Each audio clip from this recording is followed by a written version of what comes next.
Welcome back to another episode of the Persistence Project, where we talk all things strength training from mindset to max effort. And as always, this episode is brought to you by my friends at Jacked and Juice Apparel. Go into the show notes and click on the link to their Instagram and give them a follow and check out their store. They've got lots of training apparel to suit your needs.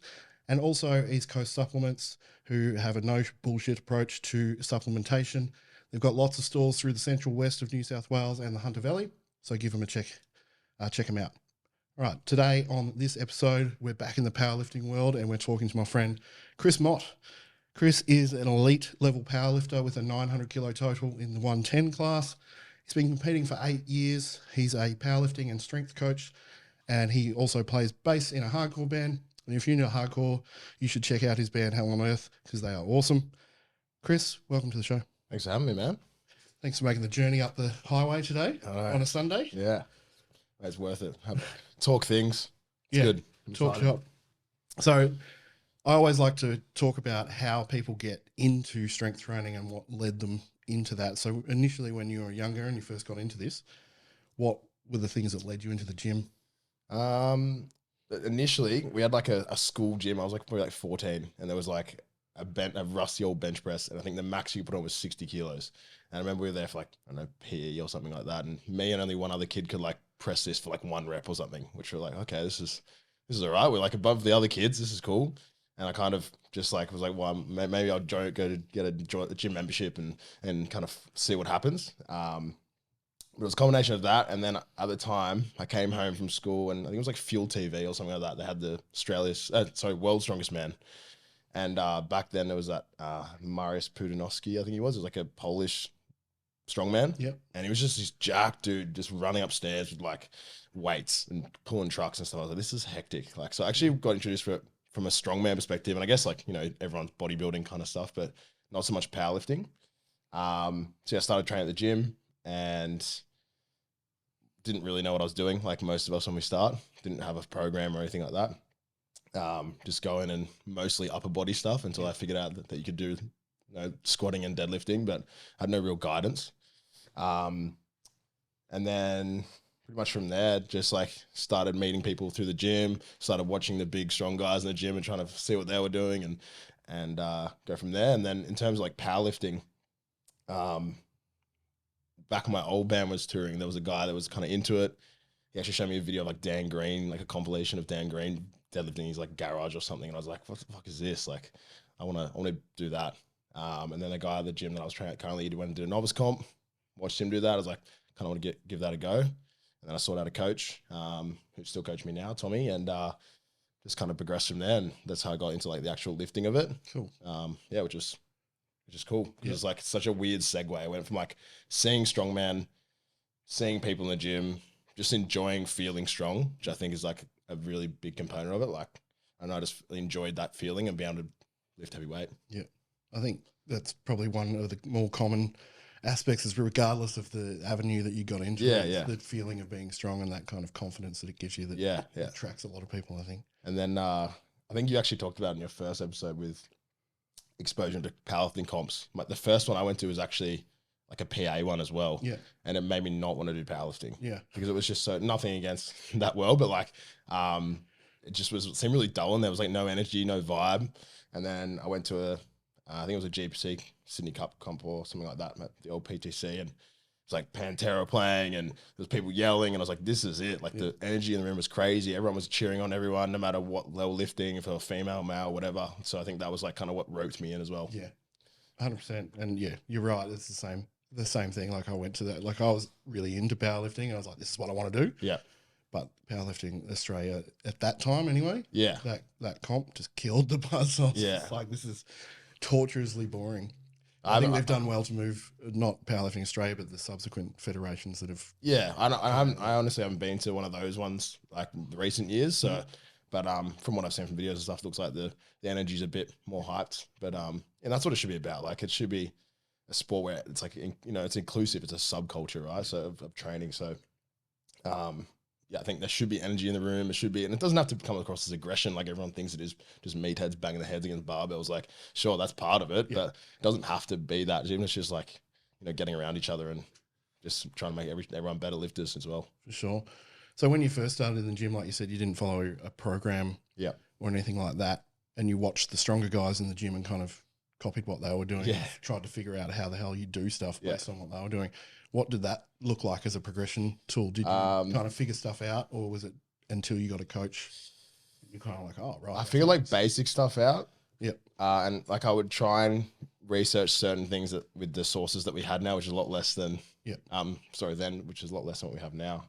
I mean, to Instagram and stuff like, there was still like, the 5-3-1s and 5x5s and all those kind of like methods, if you want to call it that. So I started playing around that sort of stuff and like writing stuff down in a book, but I didn't really know how to progress it or what the kind of structure in terms of like weeks or blocks or anything like that. But I would say that I definitely got some bad and good things from following other people in the gym, but like we all did. A lot of them were like more bodybuilders. So, but I think that was a good aspect and a good way to kind of go into it, because I feel like a lot of people now within powerlifting miss those building phases of just like training, like just getting in there, like building muscle and learning how to move your body rather than like just going super hyper specific straight away and doing squat, bench, deadlift. Like you can use those movements obviously at the beginning with anyone, but I feel like that's a missing component. If you want to be in a long term, getting more muscle and also looking like you lift is a benefit as well, right? Yeah, 100%.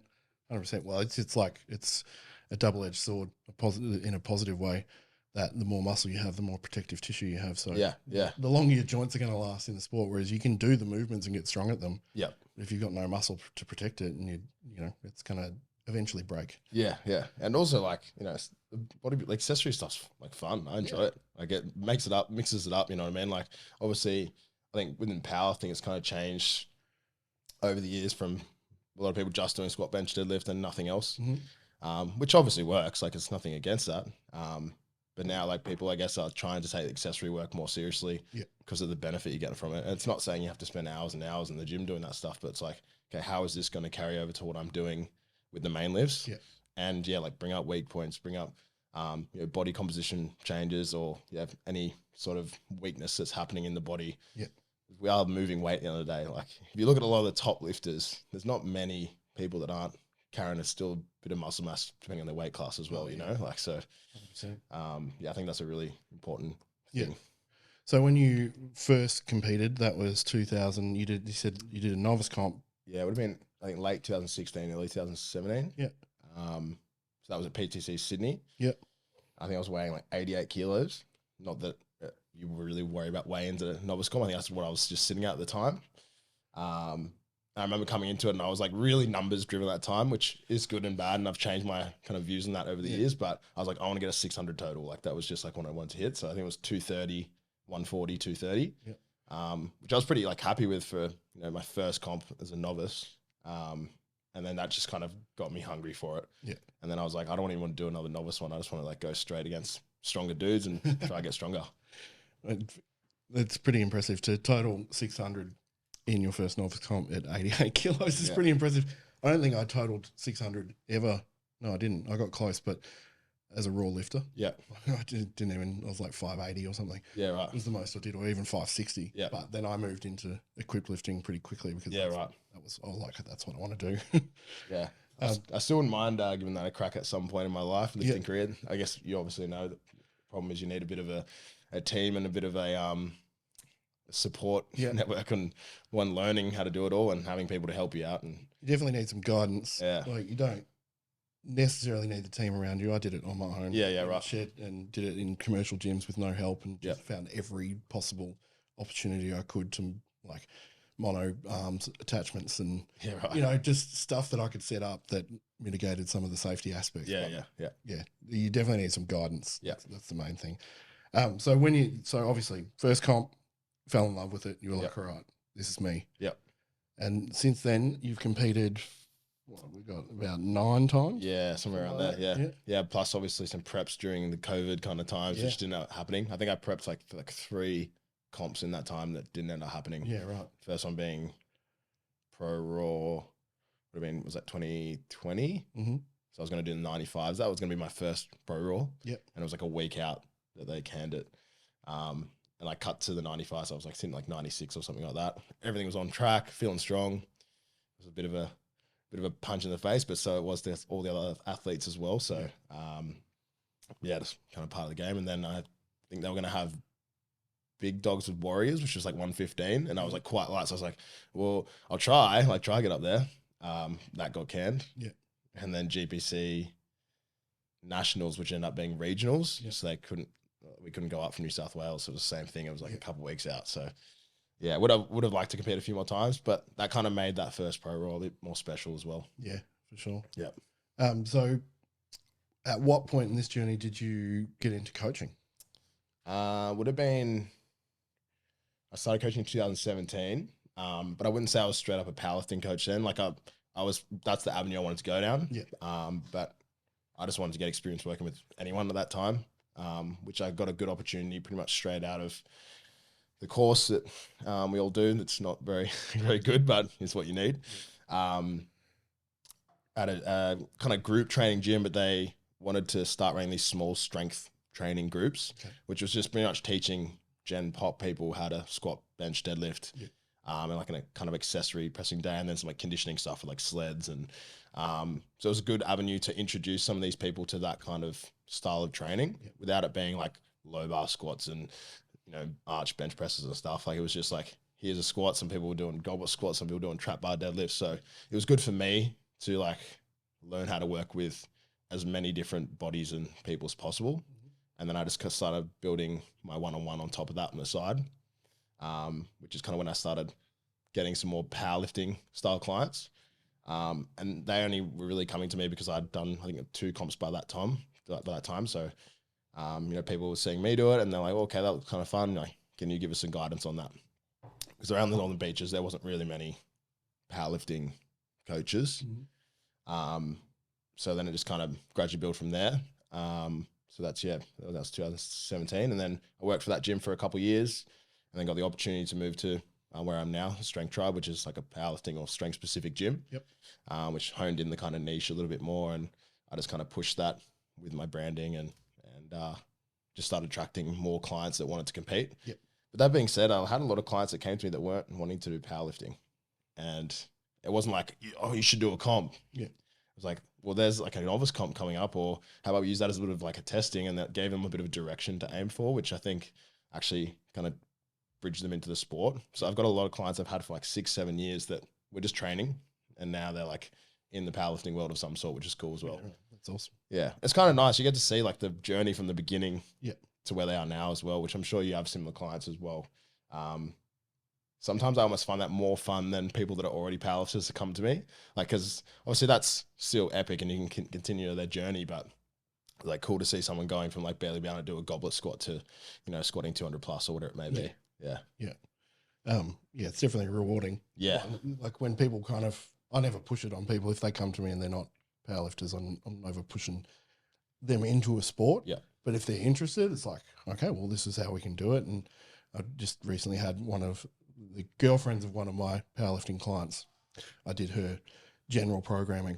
Yeah. And she's just done her first novice comp and she's fallen in love with it. So yeah. that's great. And it's awesome to see that. Like she's not super strong. She can be super strong though. Yeah. She's like got potential. Yeah. For sure. But that reward of pushing herself outside her comfort zone. 100%. Like, you know, you could see it on her face on the day. She's like, I'm really uncomfortable doing this, but I'm really proud of myself for doing it. And I think that's like the biggest component, which I like about powerlifting, is that one, obviously being so inclusive of all levels, if you're at a novice level or elite level. And I've not had too many bad experiences with like comps and everyone just getting around everyone. There's not like too many egos and that kind of stuff. Like it happens in any sport, but like it's quite a, you know, a community, you know, and it makes everyone feel welcome. You know, some of the novice comps we've had, it might be like a 60 kilo chick deadlifting 100 kilos or something like that, which is not outrageous, but like for them, it might be the biggest thing they've done in their life, and that the whole crowd's cheering and stuff. And that's, if they're grinding out, it's like, it's cool. You know what I mean? It's like, gives them something to be like, okay, I can keep doing this and get stronger. And, you know, everyone can be a part of it. At the end of the day, if you've got a barbell, you can do powerlifting training.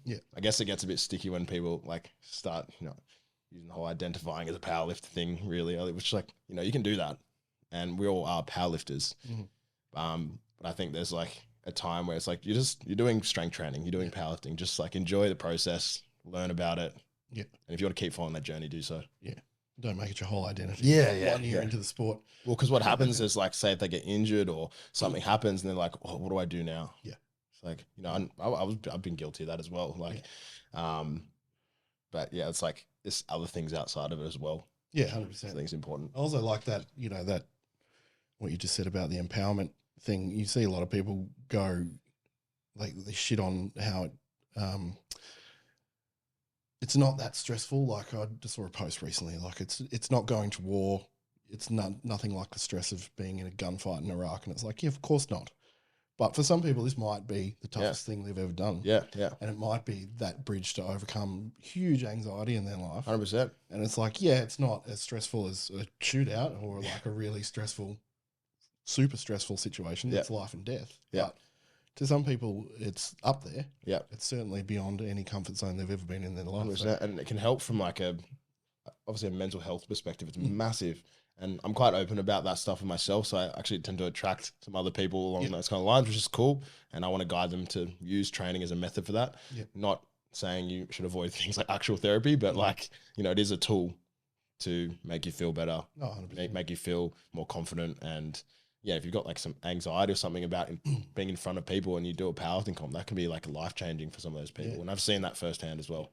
Yeah, I'm similar in that, and I think I talked about it when I was on the Polaris podcast. It's that I don't know if it's how I carry myself or put myself out in the world, that those people kind of come to me and they've got similar issues, or similar anxieties around confidence and performing in public and stuff like that. And you can use that as a bridge to get better at those things. On that note, I've been following you for a few years now, certainly before we've had met and been friendly. But I probably started following you because you're strong as hell, and I was like, this guy's strong, so I'm going to follow him. But what I quickly noticed is that sort of information that you put out, you're not putting stuff out in the context of a current kind of influencer. Now you're not just telling people what to do and what not to do. You almost use it as like your platform on Instagram, at least, as like a bit of a mindset. And like as a mindset platform where you talk about these things that challenge you. And how that can relate to other people. So that's one thing I've followed, like I've found very inspirational and rewarding from following you over the years. It's not just to get you watch you lift stupid weights. It's like this stuff's actually, there's some nuggets in there that are certainly really useful for a broad spectrum of people. 100%. Did you feel like you were going down that path to do that? Or was that just what resonated with the people that you started posting? Like, oh, this resonates with people. Or was it like from your experience with your clients? I think a bit of both. Like obviously I'm super passionate about the training side of things, but there's so much information out there with the training kind of things that like it can get a bit blurry, and I'll put that stuff up here and there and what I feel like, but it doesn't stand out as much as well. And I feel like more people actually struggle with the mindset kind of stuff. And I'm seeing that firsthand, especially like, like we talked about confidence, just learning how to be like resilient as well. And I feel like strength training in general has a lot of carryover to other aspects in life. I know that might sound a bit gimmicky, but it's like when I got really invested in training, my work ethic got heaps better. My relationships got heaps better because I saw like that it takes a bit of a process and dedication to be able to get good at something, but also so you can just be consistent and get some rewards in other aspects. And I feel like with the whole mindset stuff, it resonated with me, and I liked other sort of content that was going around of that kind of thing. And I was like, well, this is my opinion on that, and this is how I want to kind of portray that. And if it helps someone, if it helps one person that sees that person, like, fuck, that might second guess something they're doing in their day to day, then like I'm stoked on that. Like I get much more benefit if someone came to me being like, I'm feeling better, rather than like them getting stronger. Like getting stronger is cool, that's awesome. But if someone's like, I just feel better from training, like I'm not going home and I'm gonna go lock myself in a dark room. So yeah, I just kind of went down that, and I find it really interesting as well. That's why, I like what the Polaris boys and you guys are all doing and putting that kind of stuff as well. Like there's so many tools now that are available to help Yeah. people. And yeah, I think that's kind of why I got into that little niche, if you want to call it that. Yeah, I think it's like something that Jacob's sitting in the background here producing the podcast today, but he says through his work with Polaris is that the mental health system and is kind of outdated in its approach to mental health. And I think that training and mindset around training is a really good tool to add into that mental health approach. Yep. Because you can attack it in a different way. It builds resilience without it having to focus on the weakness. Yep. Focusing on weakness is a great tool in training, but I think when it comes to mental health, people often feel debilitated by the fact that their weakness is on display. Yeah. Whereas if they get to work on it kind of concurrently without having to think about this is what I'm actually working on, they're just thinking about getting strong. Yeah. And that the subsequent positive effects on the mental health is like, oh, well, I actually feel stronger mentally. Yep. And I've got more work ethic. I've found the same thing when I got into training. My work ethic went up across the board, and my ability to be resilient through things like anxiety and depressive times was much higher. Yeah. Because of the training. Yeah. It's not the training was the vehicle that I used to do it. It's just a byproduct of it. Yeah. So when you're a coach, you can kind of see when people need that and use strength training as that tool. 100%. Do you look at those? Do you talk with mental health stuff with your clients? 100%. Yeah. Like I would say, I reckon like daily, nearly. Yeah. Like I said, I've seemed to attract a lot of people that talk about that sort of stuff, which it's awesome. Yeah. Obviously, I'm not a professional in, Sure. you know, I'm not a psychologist, but I'll do my best to support it based off my own experiences, based off like dealing with other people's things, and just be like ears for them. Sometimes that's all they need. Like literally, if it's a one-to-one session, or even it's like an online client that we have a check-in with, just like tell me what's going on, because that can still affect their training and like their moods and their immune system, all the other things that's going on. So it's like if we can hit all avenues, it's like a good topic to chat about. And I want them to feel comfortable with me as well, and you know, a judgment-free zone as well. I also think it gives people like purpose and a direction within their training too, because like they see themselves getting stronger and they see themselves feeling better. So it's like there's a bit of like substance behind it also. I think that's a really interesting point, in that the purpose-driven outcomes of strength training, and particularly if you're putting it into a sport like strongman or powerlifting, where the purpose of training is to get strong for this competition. Yep. The subsequent effects of that is purpose. Yeah. So, and a lot of people are kind of in this day and age lacking purpose. 100%. And strength training really gives you that kind of purpose, kind of inherently in what it is. Yeah. And I think people don't really see that necessarily, but they're like, oh, wow, like I feel like I've got something to strive for. And it's like, that's the whole thing is you've given meaning to something in your life that you're trying to achieve. Yeah. So therefore everything around you gets a lot more positive and direction based. Yeah. You're like, I'm going this way now, and having a direction to go that you can forge ahead to is, you know, one of the best mental health tools. And also getting them to see like wins as well. Like I have quite a few clients that, whether it be, you know, they're certain upbringing or the people they've been around, that's, you know, maybe tell them that they're not good enough or whatever it may be.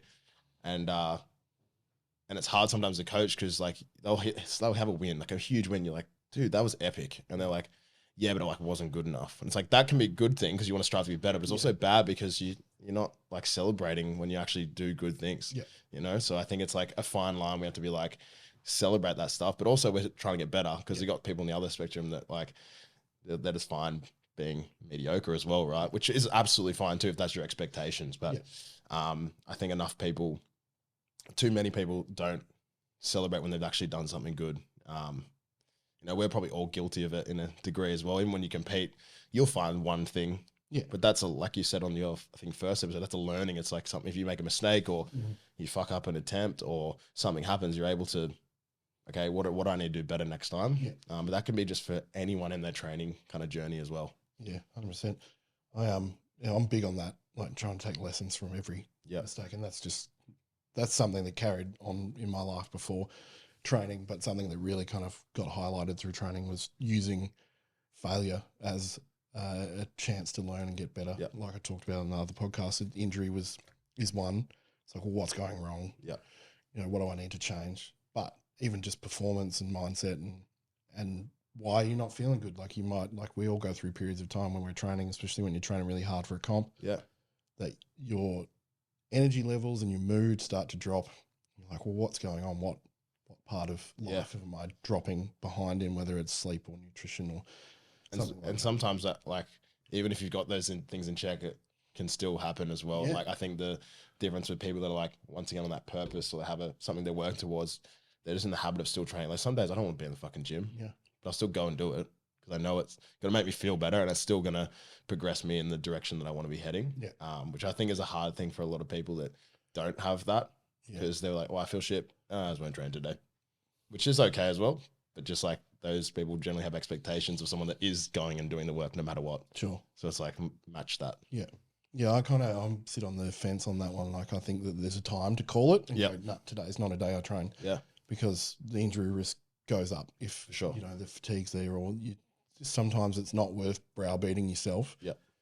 The other hand is that some days it is. Yeah. Like, sometimes you just go and you fucking... And that just takes like this experience of like knowing your body and knowing what sort of feelings you're feeling when you make that decision. Yeah. Or if it might be like, like auto-regulating your week a little bit and moving a more accessory day or something, if you can think you can handle that. Yeah. And then maybe putting your heavier stuff on another day. But yeah, I think that comes with a bit of experience as well. Yeah.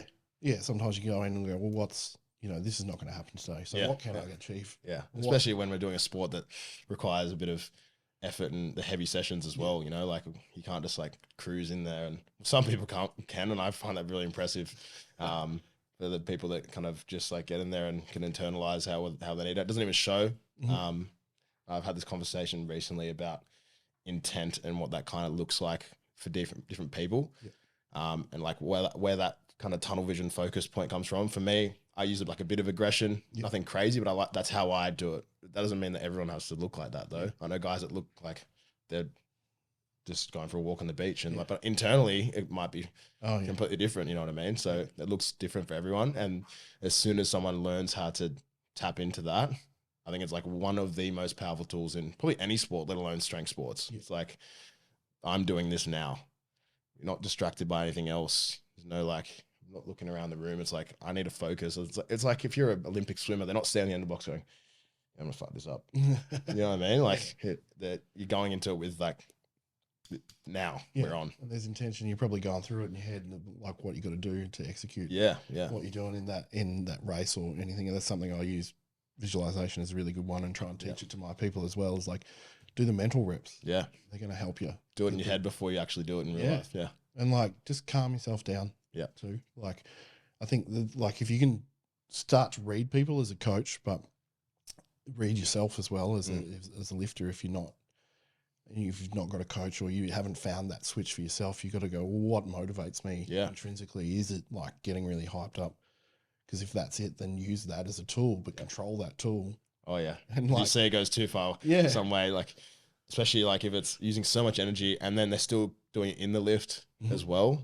It's like you're going to lose focus and you lose a lot of unnecessary energy as well. I've had a few conversations with some of the younger guys about that. And it's like, okay, we still use this, but now control it here and then focus here. Yeah. Ultimately, it just comes down to that, like being able to harness it and go, okay, what's my intrinsic motivator? And how do I put it in a neat little package that I can go, right now I'm using this? Yeah. It's like external stuff as well. Like I'm sure you have clients who like, you know, want you to be grabbing their shoulders before they go on the platform or shoving ammonia in the face, whatever. But I have clients like, just don't touch me, just stand with me and tell me what I need to do. It's like, sweet, cool. Because it doesn't have to be the same for everyone as well. No, that's it. No, it's funny watching. I'm not that, like I've got a few people that are like, oh, can you backslap me and stuff like that. But mostly they're pretty chill. Yeah. And I'll just be very calmly talking to them. It's like, right now it's go time, you know. But that's all based on their personality. 100%. So if they need a rev up, they're getting a rev up. Yeah. You watch lots of, especially at the high levels, lots of coaches and athletes. It's like they've got that shit dialed in. You know, their training partners know what they need. Yeah. What they need to hear before they go out on the platform. That's going to motivate them. Yeah. It doesn't necessarily have to be yelling or screaming. No, exactly. Yeah.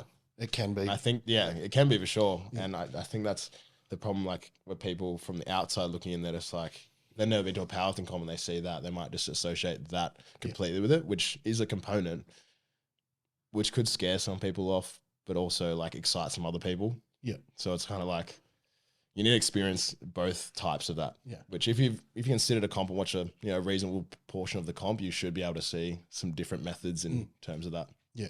And as individual as the person, that's for sure. Like, Yeah. Everyone's motivated by different things. Yeah. Whether it's like to beat someone else. Yeah. Or just to better themselves. It's just them against them. Yeah. But you just got to tap into that thing as a coach and a lifter and figure out what they need. Yeah. So when you got into coaching powerlifting more predominantly, yep. What's your kind of methodology and your approach to programming? Kind of specific still to the individual, obviously, like everyone else. Because initially I had more, I guess, novice to intermediate lifters, like fairly like linear periodization kind of stuff. But that being said, now I've got people that are older and more experienced, and I have some people like more undulating kind of weeks if they can't handle a lower frequency, some on high frequency if they're like a smaller female that might train like 3 days a week. So it's still individual. I have like the systems that we use, but I think in terms of like we talked about before, I structure it so they have the work they need to do based on their goal, whether it be powerlifting or whatever. They have their main lifts in whatever form it is. If I do like higher frequency stuff, it's generally a variation of a weak point or something like that, which is managing the fatigue across the week, where I think you guys had a conversation about in the first episode, where I see problems with like the higher frequency stuff sometimes is they're just burning the candle at both ends. It's like so much going on. I guess just that's why like, conjugate method kind of has your heavier and lighter days and stuff, you know what I mean? And then from like an accessory perspective, like we talked about, I want them to enjoy training, have exercises that are actually going to benefit them. And when I program, like everything has a purpose. Whether it be like, hey, your upper back needs work for this particular movement. Make sure in that accessory movement, you are feeling the area we are targeting, which I think is a big thing with accessory work as well. It gets often overlooked because everyone's excited about the main lifts and they just kind of breeze through the accessory stuff. So, it's still individual based off the person's goals and needs. And we just have kind of blocks and systems. Generally, my powerlifting clients will have most of the time like a kind of top set back off sort of approach, but I do use straight sets and stuff here and there as well. It just depends on what I feel like that person benefits from. Also, like the training age and the actual age of the person. I've got a few guys in their 40s, 50s, 60s, which just can't handle the same amount of stuff that the younger boys are doing, which is completely fair. So it's just a bit of a foundation that I adjust based off the person's needs. And do they generally exist in blocks? We go like this block. Yeah. We're working on hypertrophy, or this is a strength block, peaking block, obviously. Yeah, and it obviously depends on the time frame. If they've got comps coming up, what that looks like, how long they get to spend in each of those kind of style of phases. Yeah. I wouldn't say I only have like 4-week blocks. Sometimes I use 6-week blocks. Yeah. Sometimes I use 5-week blocks. But I generally will carry over some exercises from a couple blocks if I don't feel like they've got what they need out of that. Yeah. Because like, say if you've got a 4-week block, you have an exercise, you should probably spend those first few weeks actually like doing this, getting the skill component to an extent before you can actually push that exercise and get what you need out of it. So it's like, you're not really going to get the full benefit potentially in 4 weeks. Yeah. So you can carry that over and get more out of it. Yeah. Once again, depending on the training age of the person. With a younger person, you can probably keep the same exercise for 12 weeks and they'll get the same benefit. But then there obviously comes that boredom factor and making sure that, they still are enjoying coming to training, because that's still a big component. Yeah, I think that, and like the carryover here is like, obviously I have a conjugate bias, but like I have beginners on linear periodization as well. They're just doing the same shit for a significant period of time to get better at doing the same shit. Yeah. And putting some muscle on. Yeah. Then I have people that are they'll be like, might be conjugate based, but it's blocked. It's all block. Dave Tate says this on Table Talk. It's all block. It's all conjugate. Yeah. It's like if you're auto-regulating your training and your coach is kind of undulating and regulating your training based on where you're at and looking at, how far down the line is this? What do we need to do to get there? And then adjusting accordingly, then it's all kind of the same stuff. The tools are just there to use, how you use them. And I think one of the best things you can do as an athlete is learn how to auto-regulate your training. Yeah. Even if you have a coach, you're not having a coach do that for you. You've got to know when to pull back and for sure. The coach is there to oversee it and go, you need to push now. Yep.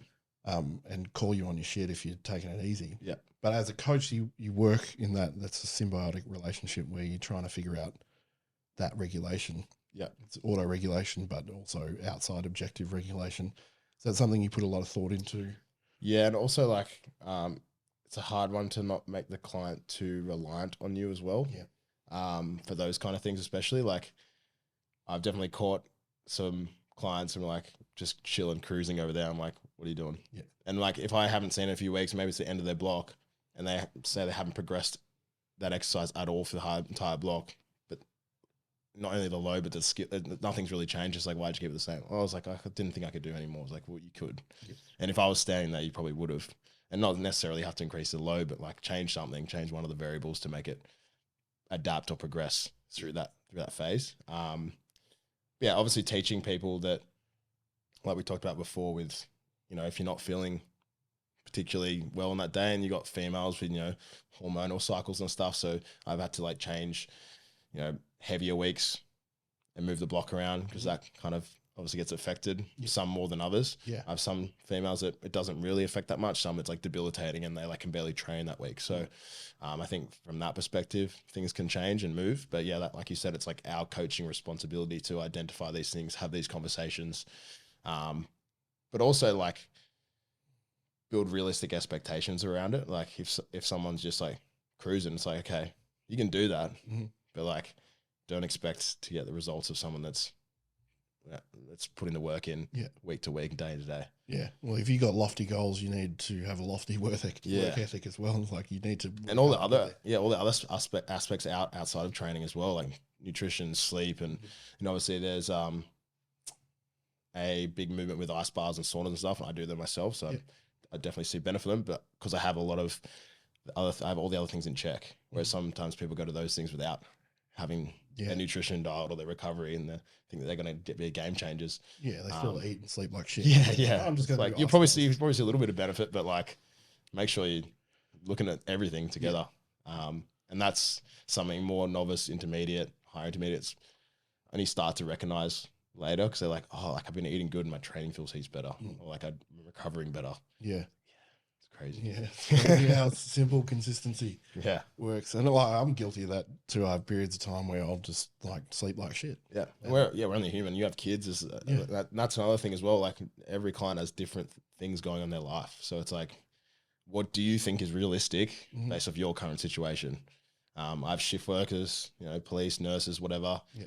Some of them find it a lot harder to train around certain like night shifts and stuff. So it's like, okay, what can you do based off your current schedule or your current lifestyle, and then build it off that.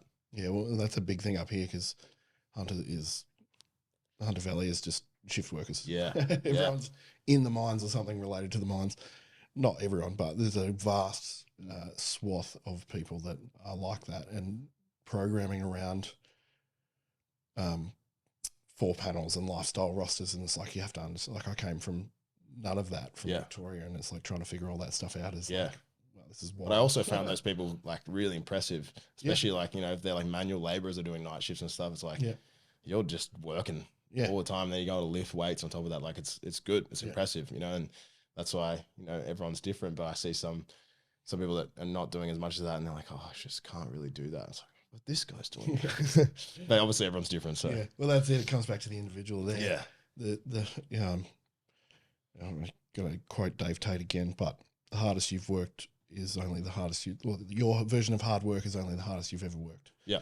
So if you don't know what that next level looks like to you, you might think that you're at the top of the effort. You're like, I'm working really hard. It's like you are for you. Yeah.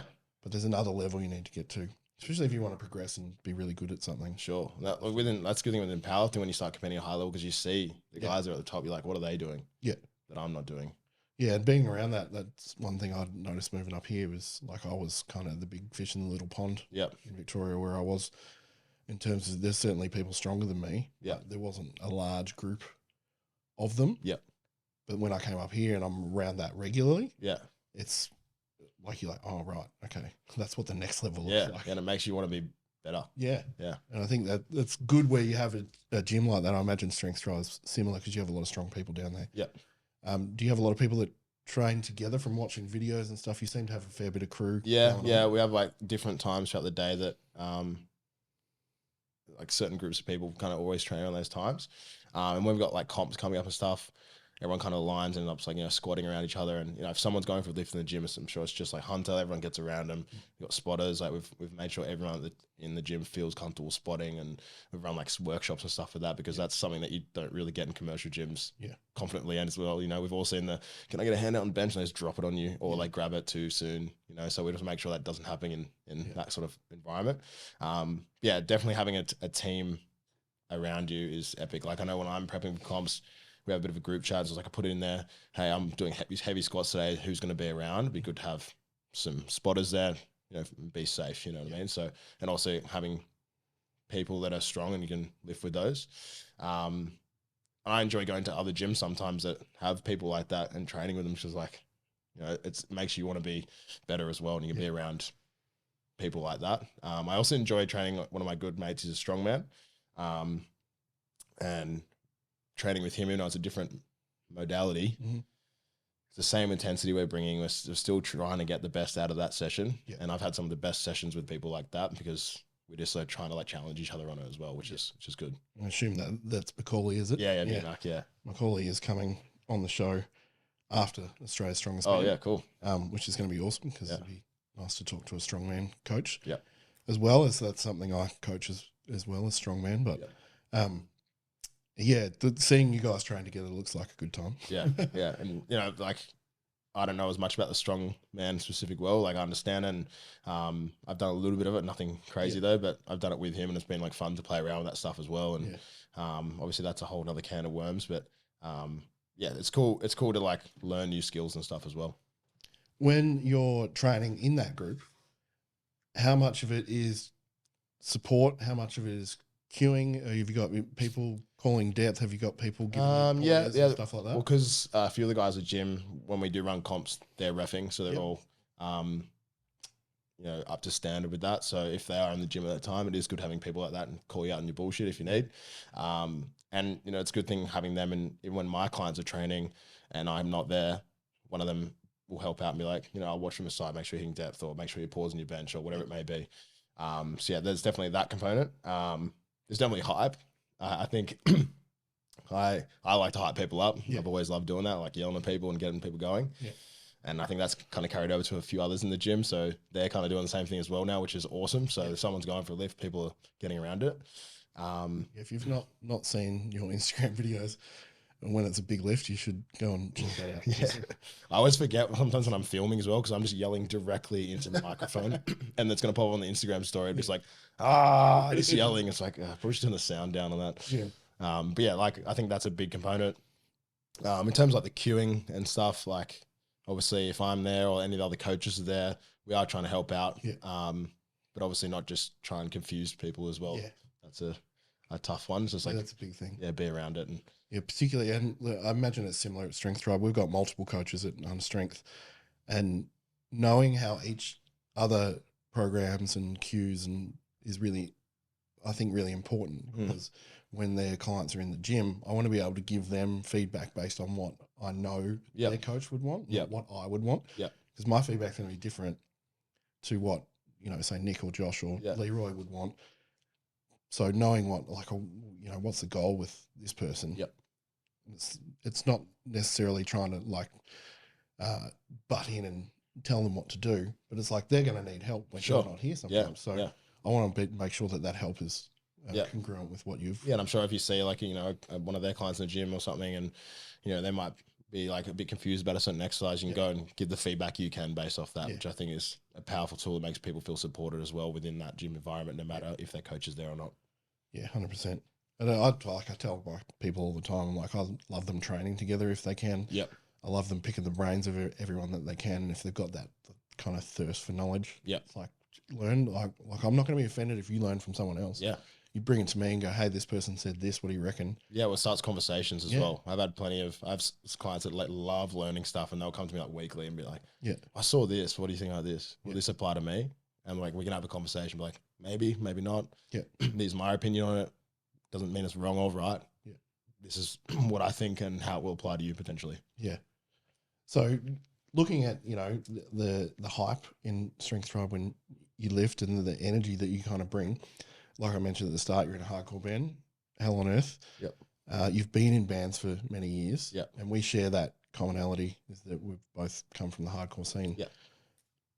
And one of the big things, if you're watching this and you don't know anything about hardcore, is hardcore is a big community aspect. It's often touted as a brotherhood or, you know, a family, all this kind of cliche sort of stuff. But it is at a base level very true. Yep.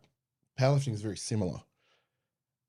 When you kind of forge yourself into the powerlifting world, how much of that hardcore kind of mentality came across? Oh, for sure. Even just like small things like, you know, merch designs, which is you're similar as well. Like they look like band shirts, you know what I mean? Like that kind of aspect, just like there's a big association, I feel like, with like heavy music and lifting. Like even people that don't usually listen to like heavy music and hardcore, start listening to it, even if it's just when they're training. There's plenty of people at our gym that now like, oh, I put that song and like gets me going kind of thing. It's like they might not like it outside the gym, but it's like I think it's a big carryover there. Yeah.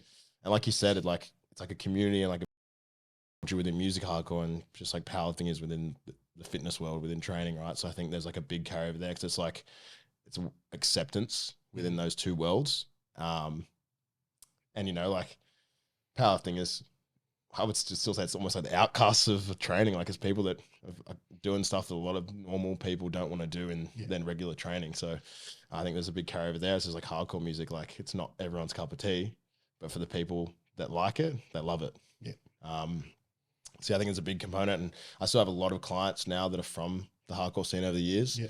And it's actually getting more popular, which is really cool. Because obviously that within the music industry as a whole, there's a lot of, you know, drugs and alcohol and that kind of use. And now people are, there's obviously the straight edge component as well, but there's now people are using training and stuff, and there's like other sources of, I guess, what's the word I'm looking for? Like release. Yep. If you want to call it that. Yep. Outside of hardcore music, which people get that from that. Yeah. Now they're getting it from the training as well. So it's like with the mental health stuff, once again, there's a big carryover with that in those two worlds. It's funny that you use the word release. There's a New York hardcore or a hardcore documentary that came out in, God, I want to say like late 90s. Yeah. Called Release. Oh, right. That talks to all the scene, mainly around New York. Yeah, like Madball and all those sort of bands. Yeah, Madball, Earth Crisis, Snapcase. Yeah. Vision of Disorder. Sick. Like heaps of those bands. But the commonality there is that this music gives us that physical release. And me personally, when I stopped playing live music regularly and I moved to the bush to have a family and stuff like that, a lot of mental health issues came up for me really unexpectedly because life was great. Like I had my son.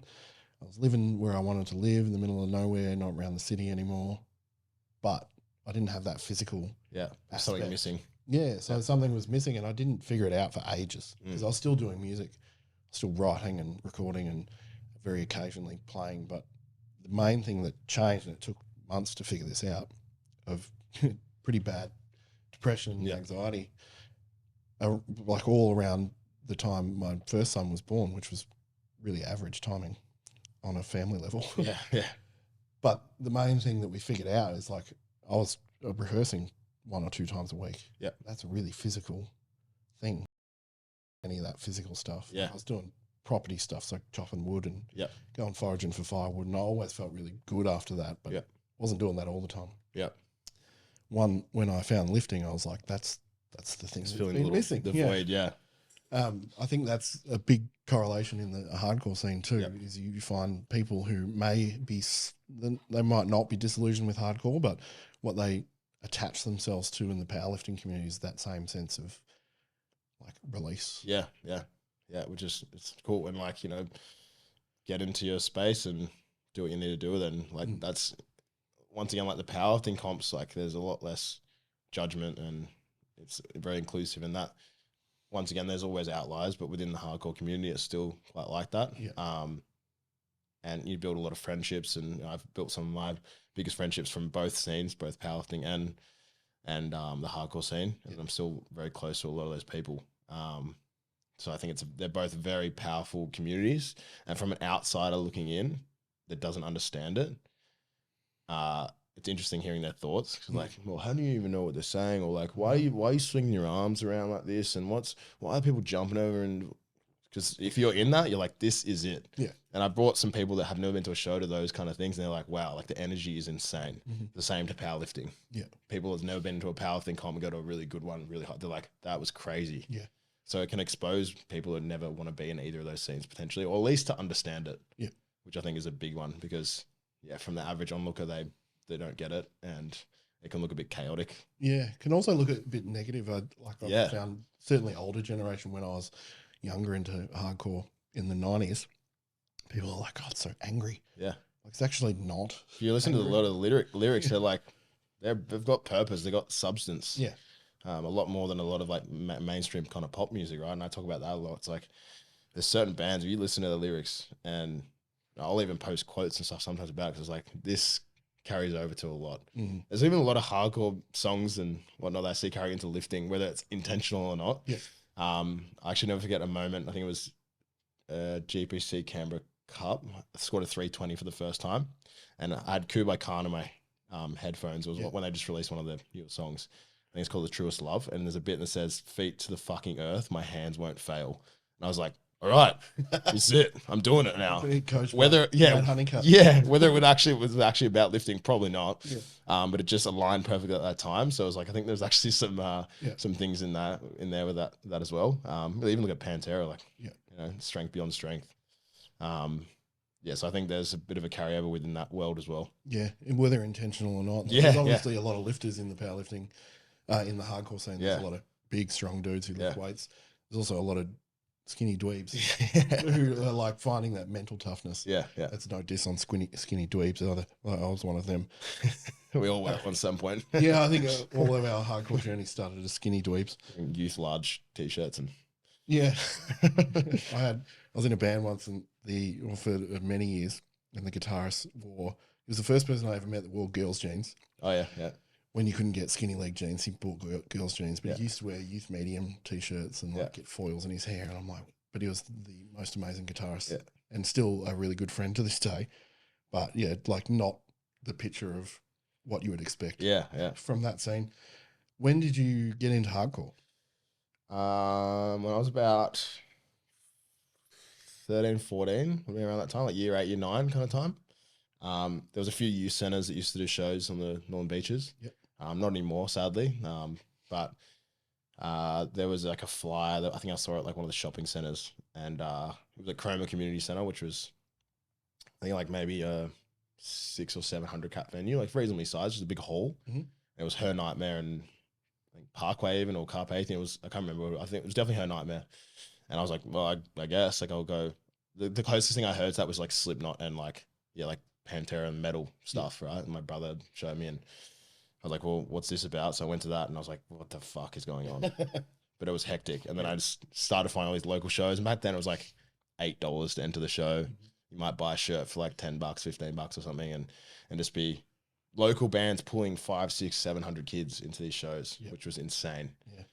So I just kind of got into it through that, and then started playing guitar. Wasn't very good at it, but tried anyway, and then picked up bass. And then there was a few guys at the school that were kind of into that sort of thing as well. We started playing together, and it's kind of stemmed from there. And then I just joined other bands over time.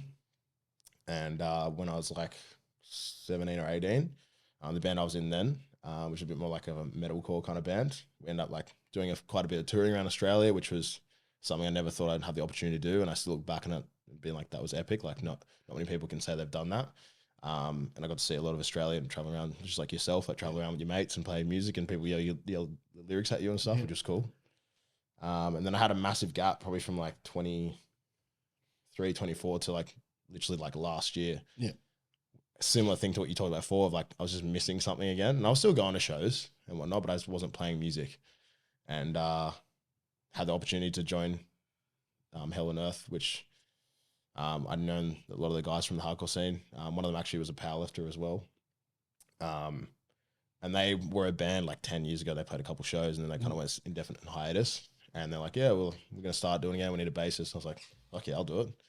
And that's kind of just like filled that same kind of gap that I was have something outside of training and work, because obviously we're quite intertwined with that. So I was missing something outside of that. And yeah, now obviously different style of music, but it's kind of what I've always wanted to play, is that kind of style, like heavy hardcore. And yeah, it's awesome. And there's no expectation on any of us to be like touring or anything like that. It's just like, we'll play a show when we can, we'll practice when we can, we'll write music. So we've got other expectations out, and it kind of works really well. Yeah. And you're playing up in Newey soon, aren't you? Yeah, like two weeks, I think. 14th of April. Yeah. 3 weeks. Where's that at? Newcastle Hotel. Yeah. I've got that in my calendar. Yeah, there's a few good bands playing there. There's a few, Bully Squad, which is another band from Sydney. Forewarned, I think they're from Melbourne. They're fairly new. I think there's another Newey band, I think called Spat Out.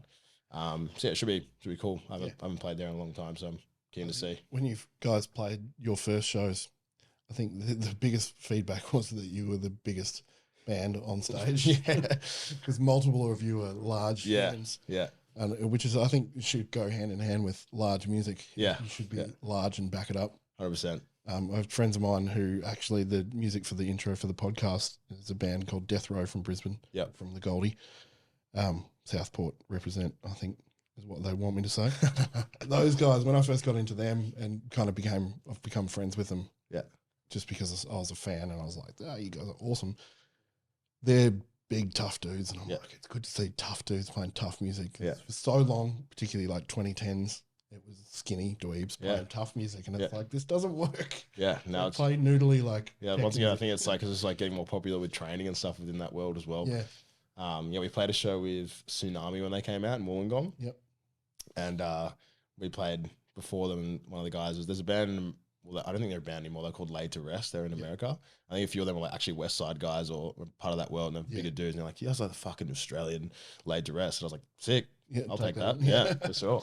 Yeah, I think Laid to Rest have played some shows kind of recently. Oh, right. Yeah, right. Sick. Reunion shows. Yeah, they're big dudes. Yeah, yeah. I seem to remember one of the guitarists had a West Side shirt on. So yeah, I'm pretty sure it did. Yeah, I've seen some promos with them before. Yeah. That's cool.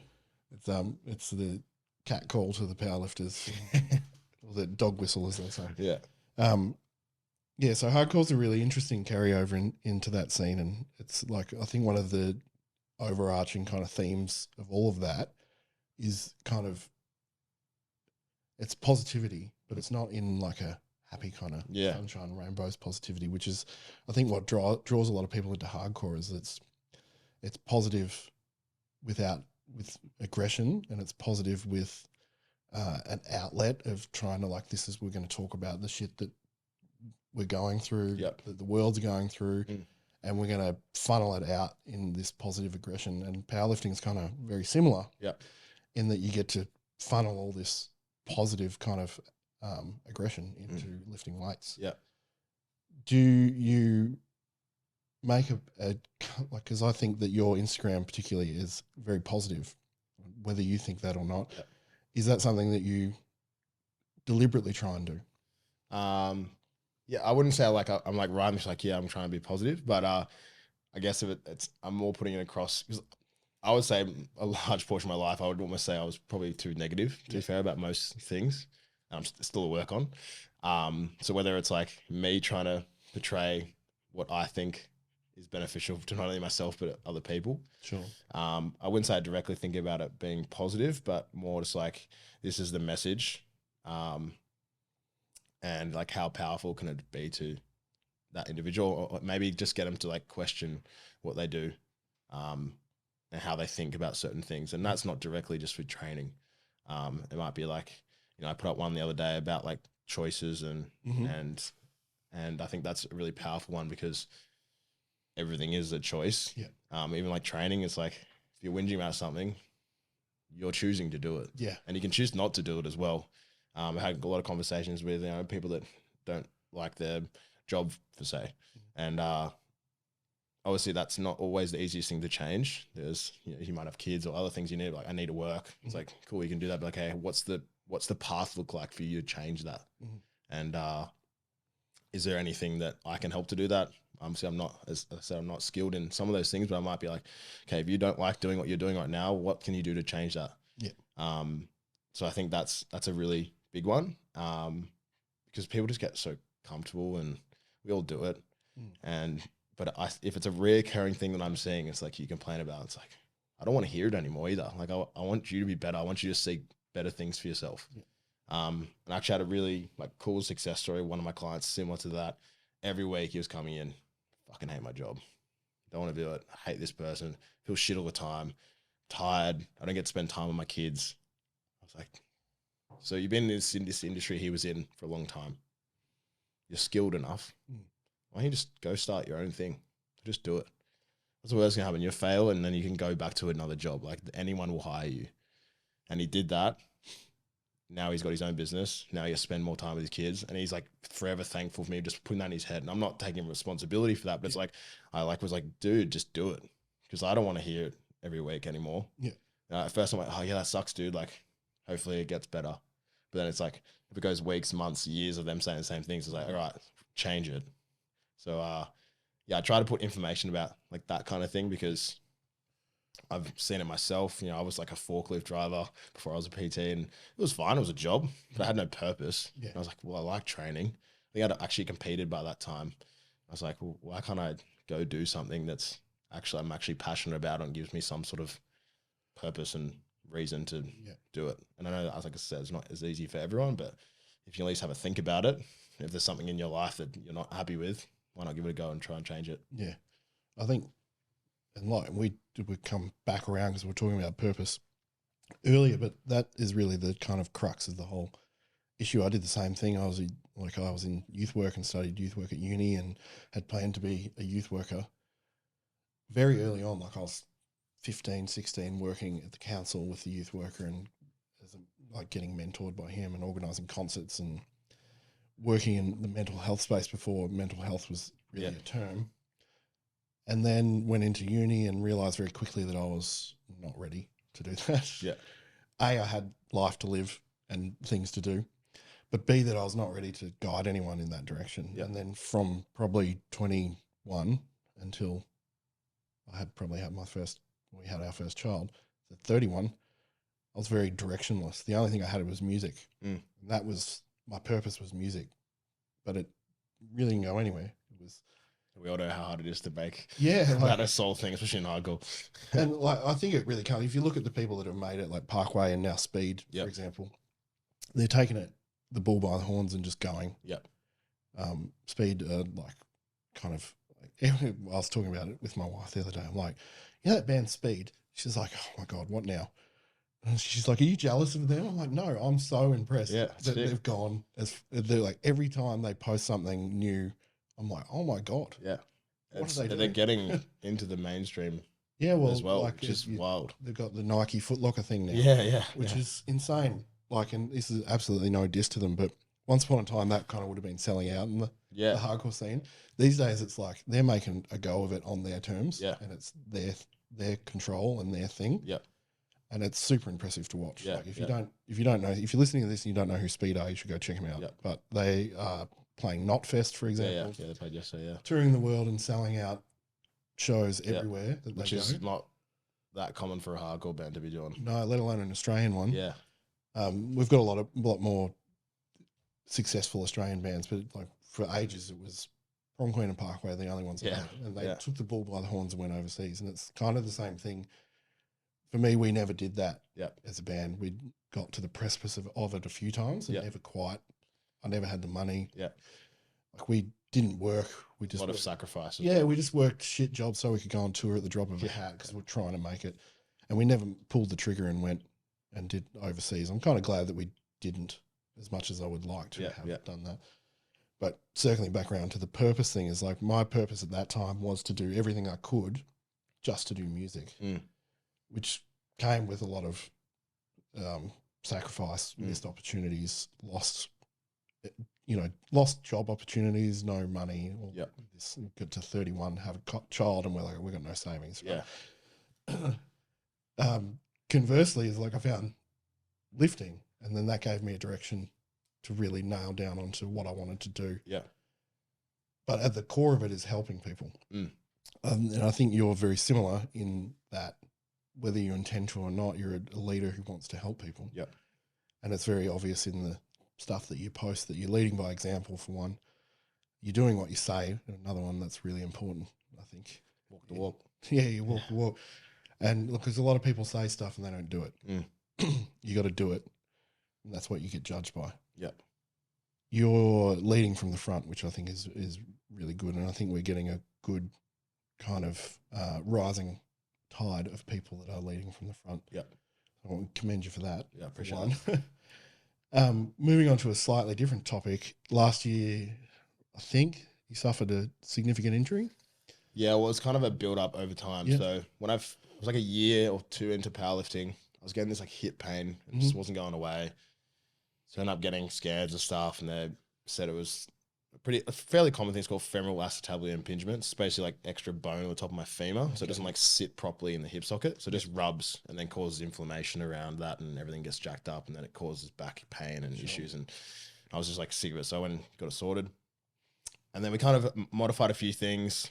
That's why I ended up starting to deadlift sumo as it stands to. I used to pull conventional, and that just in that position over a certain percentage, it was just getting kind of caught almost. Like it felt like something was like hitting. Yeah. Okay. So actually, it's opposite to most people. Usually, sumo creates more hip issues because it's so out there. But it felt a lot better. I was like, I'm gonna still compete. But the specialist I saw initially was like, yeah, look, like I probably wouldn't be doing heavy squats anymore. And like I was like, oh, sweet. Just like, yeah, we'll get a cortisone shot, which obviously it's not going to change anything structural. No.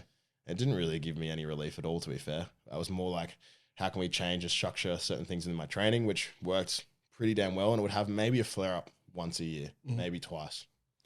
As I started lifting more weight, more stress, more compression, closing the gaps in those kind of areas, it started flaring up more regularly. And then in the prep for Pro Raw last year, one of my heavier deadlift sessions would have been like 5 weeks out or so. Weeks out, felt this massive pop and it dropped me to the ground when I was deadlifting. And I was like, something's gone wrong here. Yeah. And so you felt that in the hip? It was like hip and back at the same time. Something went. I had a bit of a different approach because I had a similar thing before, but I was like, all right, this has happened. What do we need to do? Keep moving forward. So still like, I'm going to compete, whether that was the right thing or not. Looking back, probably not. I probably should have given it more time, but is what it is.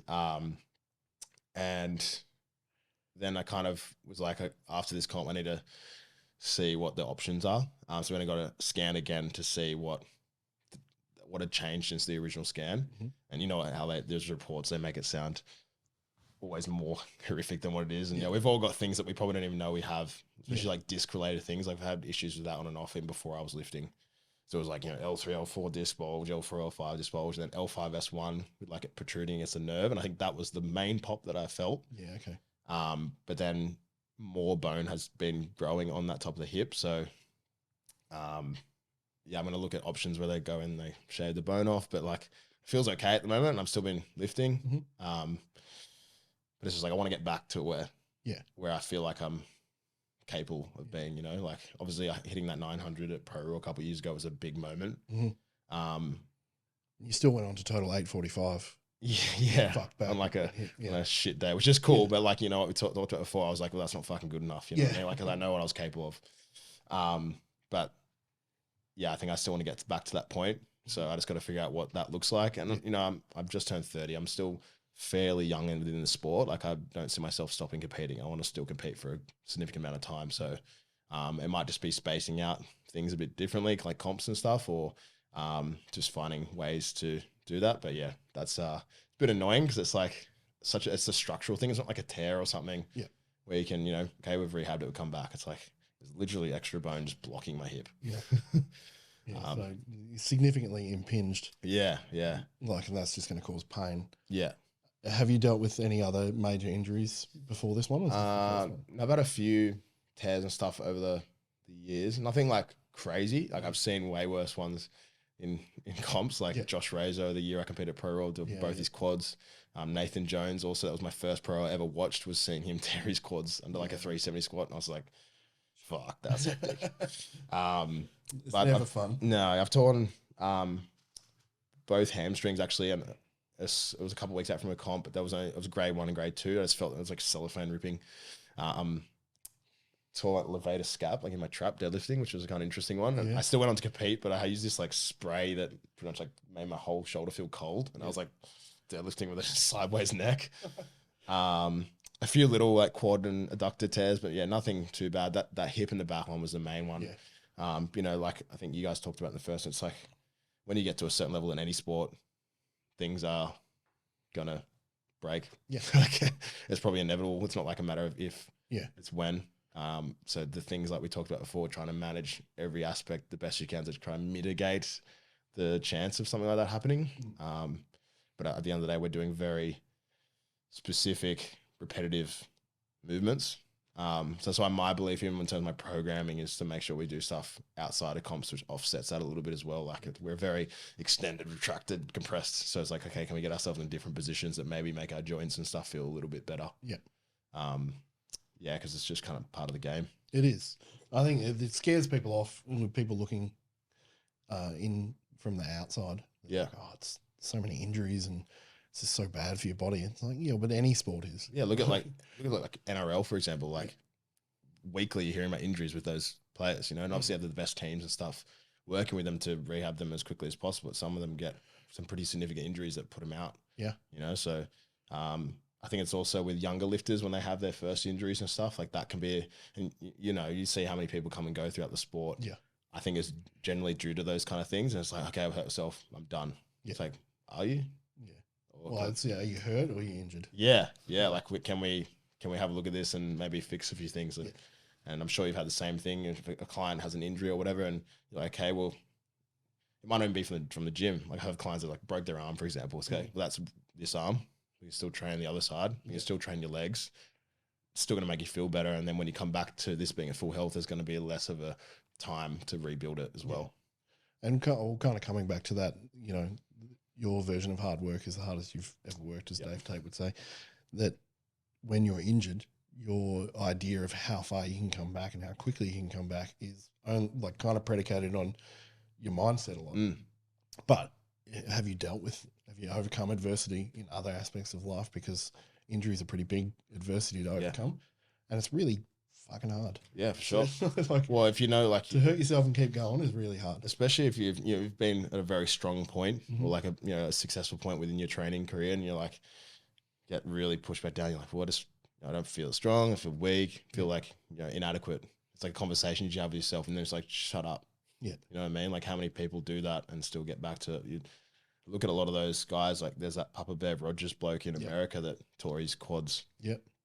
And he was on a podcast talking about it. He's like, they deleted the video of it, so he didn't want to have to, because it would go viral and you fucking have to see it every time. Yeah. It's like, get rid of it so I can move forward and get back to it. And I think he's back like squatting something ridiculous. So, well, he moved into multiply. As yeah. A result of that. Yeah. Yeah. Well, so there's options as well,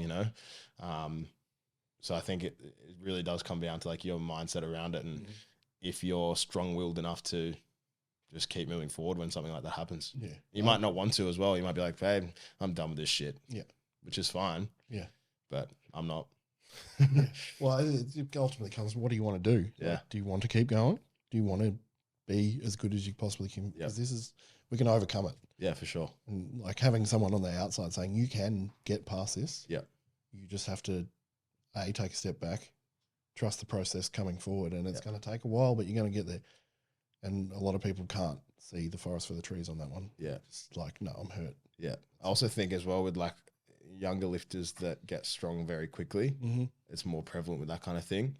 And we almost need to get them to learn to like, just be like, there's time. Yeah. I have the opportunity to train a lot of younger lifters at the moment, which is awesome because like we talked about before, I didn't have that when I started training. I just watched other people. So I can have an opportunity to be somewhat of a mentoring figure to them within the training world. And I want to give them the best information and the best guidance so that they can be in this sport for as long as they want to be into it. But also be, there for them to educate them and teach them that it's not a rush. Yeah. And although it's very exciting when younger, and we've all been guilty of it, you're getting strong really quickly. It's like, it doesn't always go like that. No. If anything, it's like, like, you know what I mean? Like it just changes. Yeah. So we got to, as coaches, educate the younger generation of that as well. And just do it. Just do the work. Take your time. Yeah. The results will come if you do that. I think the prevalence of seeing people rise to really great heights on social media is a driver of how Yeah. quickly people think that they can get strong. And so Yeah. you got to consider that those people are genetic. Yeah, there's always Outliers, outliers for yeah. sure. They're gifted. Yep. And you're probably not. Yeah, like you had a conversation, I think, with Leroy about like, you know, seeing a certain lifter and then you've been like, well, I'll do that. Like I'll set up like that or I'll lift like that. It's like, no, maybe, but like that's them. Yeah. One, you're probably not lifting the same amount of weight as them, but like just your structure might not work with that particular style of a squat or that particular style of a setup. So it's like have the principles and the systems of what it looks like to get in these movements, but like kind of develop your own checklist and your own process around that. I think that as well. If you're going down that rabbit hole of looking at other people, at least look at people that look like you. Yeah. Like, don't look at Jamal Browner if you don't look like Jamal Browner. Yeah. I don't, man. I've got T-Rex arms compared to that bloke. Yeah. He's locking out his knees. Yeah. If you don't have long arms, setting up like him and trying to deadlift like him is not gonna work. Yeah. Take into consideration your proportions. Yeah. And base your squat or your deadlift or your bench on that. If you're looking at other people and go, where do I even start with changing my setup? Yeah. I think I did that with one of my coaches said, you've got very similar proportions to Chad Aikes. Yep. And I was like, oh, at the time I didn't even know who he was. Yeah. So I looked at him and I'm like, oh yeah, I kind of do. And he's like, your squat's quite similar. So I looked at how he squatted and I'm like, I don't really want to go down that route. But it was a good thing because I looked at him and went, I don't want to do that. What I want my squat to look like is this. Yeah. So I've worked really hard on making it look like. And a lot of younger lifters won't be able to have that educated response to it. They'll be like, well, I'll just do it anyway. Yeah. So without a coach's guidance, sometimes it can be a bit confusing as well. It's just like, yeah, it may work, but like, can we make it better for you individually? And, you know, what's that look like long term as well? Yeah. Well, you're not going to get in that position probably straight away either. No. Yeah. And that's another thing. Like if you make any sort of change, it's going to take, most of the time, it takes a bit of a step back to adapt and feel that change. Yeah. Like sometimes you've got an immediate like progress, but you know, often it's not like that. So that can be a bit disheartening sometimes as well. Yeah. Like, well, why do I need to change if it feels like shit? It's like, well, it might feel like shit now, but like long term, you're going to be better. Yeah. You're going to be in a better position. Yeah, I can consider myself lucky that I had the patience to do that. Yeah. I wanted to squat wide. Yeah. Even raw, I wanted to squat wider. But when I first started squatting, I was like hip width. Yeah. Hip width and heels, all quads, you know, like high bar. And like I squatted 200 for the first time that way. And then just gradually moved as I got interested in quick lifting. I was like, well, I want to be able to squat wide and I have no hip mobility. Yeah, yeah. So I had to work really hard on it. Yeah. To get there. I'm glad I had the patience to do it, but lots of people it's like it's like bench width as well. Like you know, obviously we're allowed to go first finger of the ring is the widest, but most people won't have the ability to go straight there. Yeah. If that's even an option that you want to do as well. So it's like, take the steps, take the time to gradually move out, work on your stability, your mobility, everything that's compartmentalized into that. So what does your training look like now that you're dealing with this injury, and what's the path forward on that? So I'm doing a fairly big trip overseas in a couple of months for like 4 months, like overseas, like working online in Europe. Yeah, right. I'll be training everything over there, but it's obviously a bit more scarce in terms of the equipment and stuff. So up until that point, because everything's feeling reasonably okay, I found that just doing squats in wraps actually puts me in a different position that doesn't aggravate my hip as much because I can like sit into it a little bit more. Yeah, okay. Whereas when I got sleeves on, like I get way more pain through my hip, from my knee, from my back. I don't know why. It's like obviously squat slightly differently. I like wraps anyway. Yeah. So we're just doing a bit of work in that. I'm still doing like powerlifting specific training again because it's been feeling okay. And for bench, I just had to adjust to using a more flat foot approach for a bit because even that really extended my heels up approach was just driving my femur into my hip. Yep. So yeah, that aspect, and then deadlifting is just going by how it feels in a particular week because that's one I had the most issues with. Yeah. And I've just pulled the volume right back on the main stuff to what I can handle at the intensities, and that seems to feel okay. And then just getting some volume and some work in the accessory stuff that doesn't aggravate it. Yeah. So it's nice because I have a bit more of a direction with it now, whereas like I had this weird limbo of like coming into gym. I reckon I had 6 months where I didn't have a good session. Yeah. Like everything was like, fuck, this hurts today. Yeah. This feels shit today. And I was like, why? Yeah. I was still doing it like we talked about, but like it was really disheartening for a bit. And that's why I wanted to do that comp a couple of weeks ago to go for the bench record.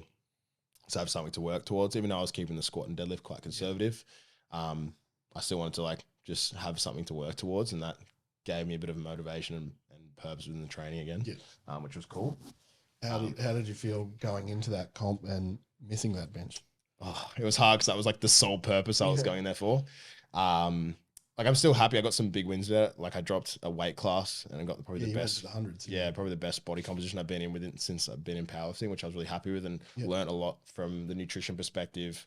With the guy I work with, and also cutting. It was a way different approach to cutting this time, which was much better. Yep. It was also a fun comp doing it like home gym and having everyone around me. And like, even though I missed that attempt, that was probably like one of my favorite moments that I had in powerlifting, because it was like the energy in the room was crazy. Like every single person was yelling, like the people from the gym were spotting and loading. So they were all around me like, oh, I felt this in this tunnel of noise. So it was like a really special moment. It would have been even better if I got it, but and my second attempt was still a PR at that body weight and the APL record. But obviously I was going for the Australian one. Like at the end of the day, records are supposed to be hard to break. That's why they're there. So I'm happy to have gave it a crack. On reflection, one thing I definitely wouldn't do next time is coach on the same day. I had seven clients competing. Not saying it's the reason I didn't get it, but it's obviously a lot of energy being used, and you potentially can't get in your space. And I usually like having headphones on in the warm room, just being there. I couldn't really do that, kind of making sure everyone was where they need to be. I'm happy to give it a crack. Like it was like heartbreaking just like getting to that point and just like, please, just a little bit more. But I still hit a PR in training, which I'm happy about, like an all-time PR.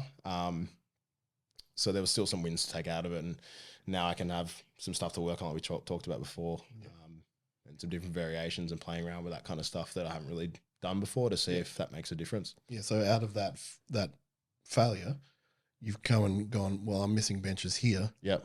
So what are you going to do to approach that weakness? So firstly, where did you miss it? It was probably halfway up. So like, not quite a lot, because I'm a fairly tricep dominant presser. So it's like, if I'm here, I'm locking it out. Like if I'm that top portion, I've got it. But it's like this kind of mid zone. So whether it's like a stability, like an actual bar path thing, or if like, that particular portion just being a little stronger there. I noticed it when I did some flat foot benching, that was kind of a hard point there as well. So the way I bench with my heels up, I kind of like pop it off my chest with my quads and my triceps catch it. But it just was hitting this kind of point. So just addressing still some more arm work, some more shoulder work, some stuff to build up actual presses. But then, some direct weak point training, which I haven't done that much of, specifically like we talked about with like chains and stuff like that. And I know a lot of people talk down on that stuff if it's not doing full conjugate to like the use of that, but I think it definitely has its place, and I've seen benefits with other clients, and I'm keen to give it a go myself. So I think you'll find that the people that are talking down on it are not training conjugate. Conjugate's essentially about finding the right tool for the job. Exactly.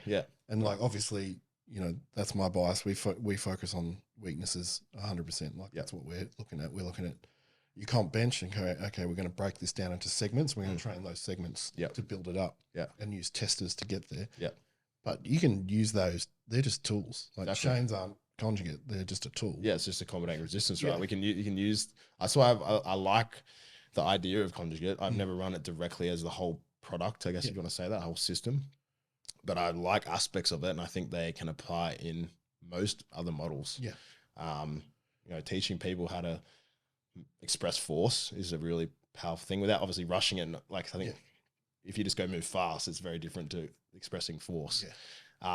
Using things like bands and chains and other variations of resistance has a huge benefit. So I'm going to give it a bit more of a go myself as well. Well, it'll be interesting to see how it pans out.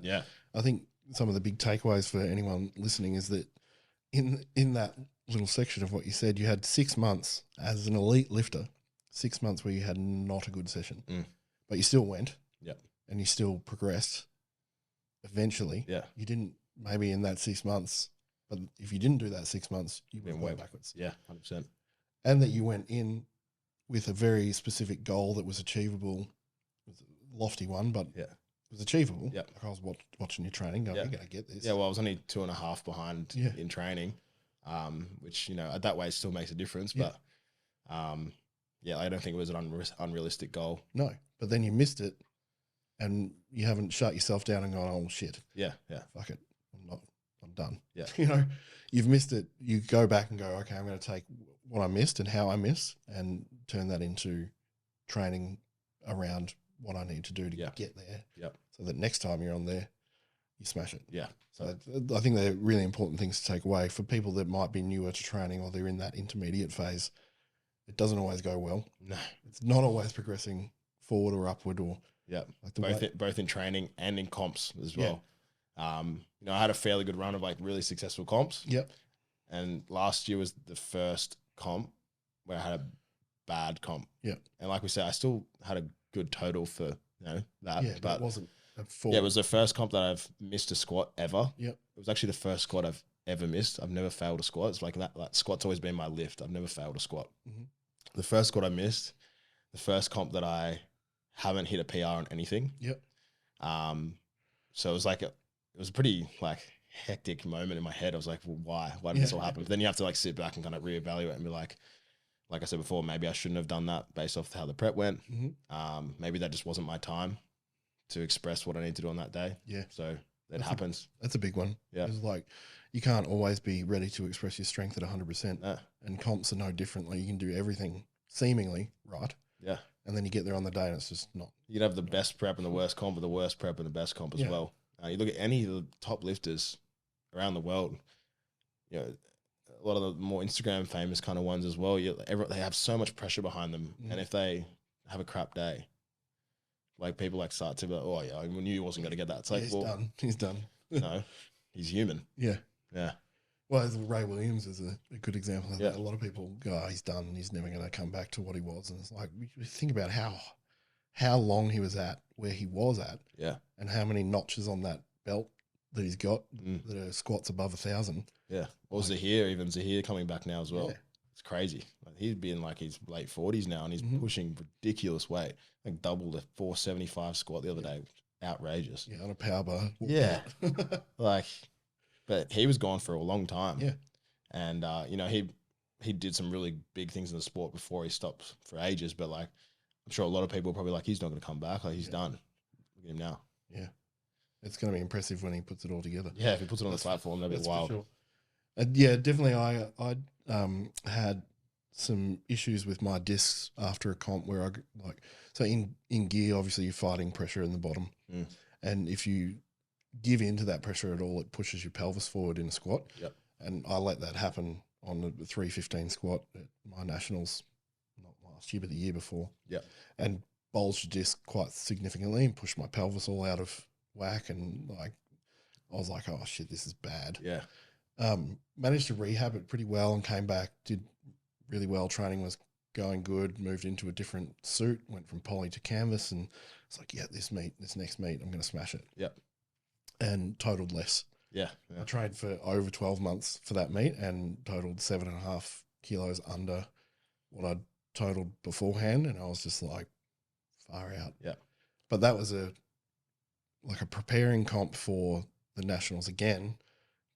For the year after, that was just a bit of a lead-in comp, but I was like, it was very disheartening. Yeah, for sure. Yeah. And then I went into that comp and I'd hit 102.5 kilo PB total. Yeah, right. Which is so yeah, it can change so much from comp to comp as well. And because, you know, as you're getting stronger, generally your attempts, you're making bigger jumps as well. So if you miss one of those attempts, it's a significant loss on your total. Yeah. Even like last year's pro, I think I opened at a 330 squat and then my second was 360. Which is fine. I'm fine with those jumps. Got caught on depth, but it moved easy, so I went up to 370, which could have been a bad decision. Maybe I could have done, you know, whatever. Yep. But I was pretty confident because I hit 370 in training. So I was like, I'll just try and hit that in the comp. Folded in half because I overthought getting even lower than I was. And you can't have a loss of focus under that sort of weight. No. But that was, you know, 30 kilos off my total. So that put me completely out of contention no matter really what I benched or deadlifted unless I pulled something out of my ass, which was just not likely to happen against those boys that have much bigger deadlifts, you know. So, yeah, this can happen. Yeah. Well, the sport becomes, that's where the sport becomes about the nuances of attempt selection and execution and stuff like that. And when you're at a beginner level, you're just seeing PBs. Yeah. It's like sometimes they're not going to be there. And sometimes you're going for you might be just going for the win at the competition, not necessarily the PR. Yeah. Yeah. Yeah, that's it. Which just is take what you need to. Yeah. Yeah. Which is a lot of the more elite lifters, that's what the point they get to, because they're not making massive progress on their lifts. Like some, obviously, but like it might be 2.5 kilos, 5 kilos, or the win. Yeah, or the win, or the total you need. Like, I just went down to Canberra to do my first capo comp, and for the multiply guys in capo, we have a set total to qualify for Nats. So I went down there. I needed a total 750. I'm like, that's perfectly in the realm of easily achievable things. And then I tore my hamstring 2 weeks out. Oh, fuck. So the goal then was to push the squat a little bit. Yep. I was trying to, the bench had been going really well, so we are going to push that pretty hard and try and take a big PB on that one. Yeah. And then deadlift as little as possible to get the total. And hang your hamstring in there as much as you can. Yeah, that's it. Yeah. So I ended up deadlifting 200 kilos just to get the 750 total to qualify. And it felt fine. Like the hamstring was totally fine by then. But and then I was like, oh, it feels good. Should I take another one? To my coach, and he's like, why? Yeah, what's the point? You just want, like, you just need that total to qualify. Like, you're nowhere near a PB total. Yeah. Just take that. Yeah. Walk away. Yeah. That's all you need to do. Like, okay. Sometimes that's what the comps are about as well. Yeah. Especially with these qualifying meets and stuff. Yeah, it's like you said before, it's cool when you end up having competition with other people. So my kind of first experience was that pro roll with Mitch Lee, which I never thought I'd be in that situation. My first pro roll. I was like, I'm feeling strong coming into it. But I looked at the caliber of the lifters that I was going against. I was like, these are some serious guys, and I struggled to consider myself as that at that time. I still do. But like we got down to like, okay, like I squatted more than them, I benched more than them, but like I knew I didn't have a big enough deadlift, but I was like, okay, where can we make choices here? Yeah. And it came down to the last pull. He would have to miss his and I would have to get mine for the win. And I think it was 7.5 kilos more than I'd ever touched in my hand at deadlift. Like I missed 315 in training. Yeah. I hit that as a second and I was like, that was a 900. I was like, sweet. And then I think the difference was like 7.5 kilos. So Tom was like, do you reckon you can deadlift 322.5? I was like, I'll try. Yeah. See what happens. And then so I think Mitch had to put his up, and then we were kind of going back and forth with attempts because I think we were trying to wig each other out. But I was just like, you sort that out, and I'll just focus on lifting. Yeah. And I locked it out, and then got the down command. My hand ripped, but Mitch still got it anyway, so he still would have won. But it was like a cool moment to experience that little nuance in a competition setting of like, we might just have to make choices here and decisions, and that I think that takes a really good coach to be able to track that sort of stuff as well. Yeah, 100%. Yeah, because like you don't want the athlete wigging out about it. It's like, okay, if I miss this, and like it's like you just focus on lifting, we'll handle that sort of thing. In the corner you want to take as much pressure off them at the end of the day as well, Yeah, I think I compete well, being very relaxed. Yep, which is interesting.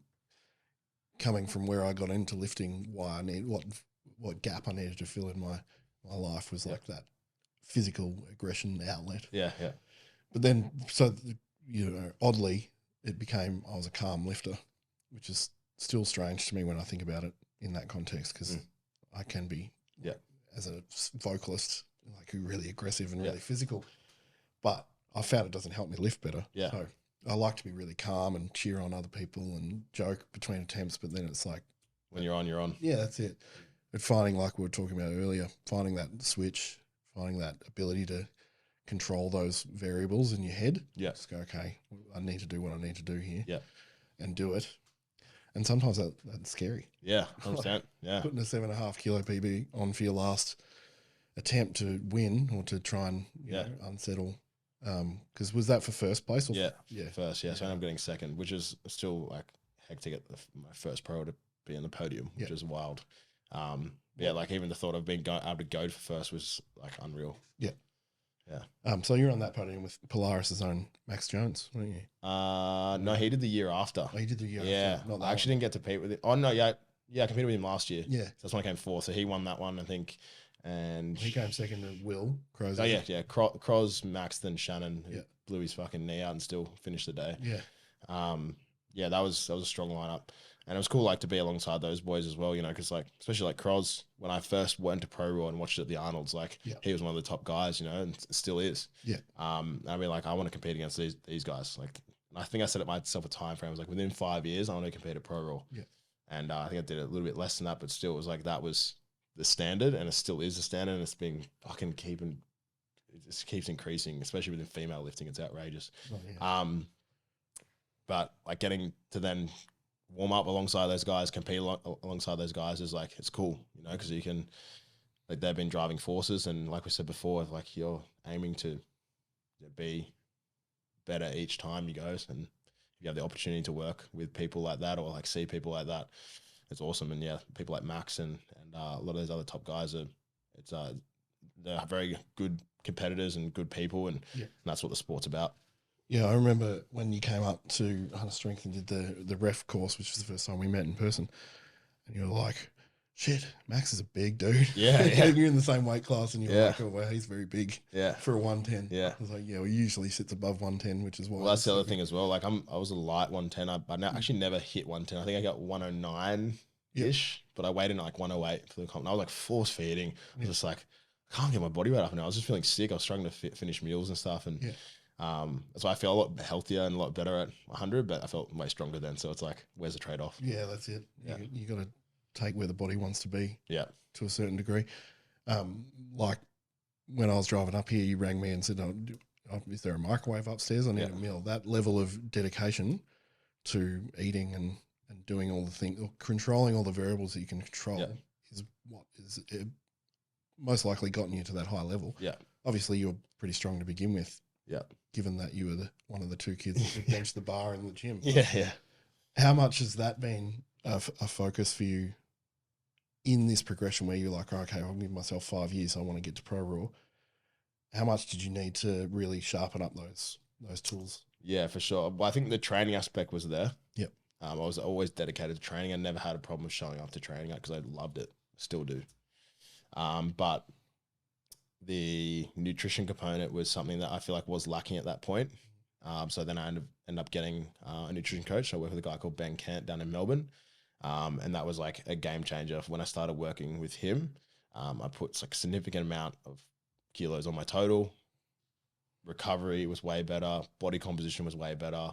I got to learn a lot as well, even about like nuances of like over-the-counter supplements and meals, timing of meals and different breakdowns of meals and what types of foods have different nutrients and like his spreadsheets are wild, but it gave me a good education as well to then be able to use with my clients too. Yeah.